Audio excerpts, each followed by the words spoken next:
Welcome to the Learning Pines YouTube. We hope this video helps. Start by stabilizing your camera on a tripod or solid surface for sharp results.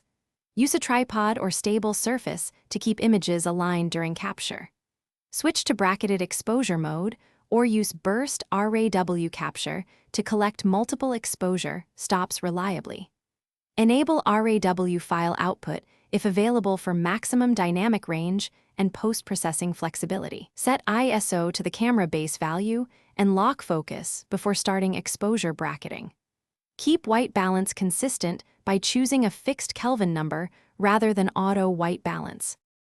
Frame your scene and choose exposure steps that cover shadows to highlights fully. Use a wide exposure range like -2, 0, plus 2 stops for balanced HDR. Prefer continuous burst mode to capture bracketed frames quickly and to reduce movement between frames. If your camera lacks bracketed mode, manually jog shutter speeds and shoot in quick succession. Use a 2-second timer or remote trigger to avoid introducing camera shake on shutter press. Monitor highlights with the histogram and avoid clipped whites while preserving shadow detail. Import your bracketed RAW files into an HDR program and use automatic alignment for quick results.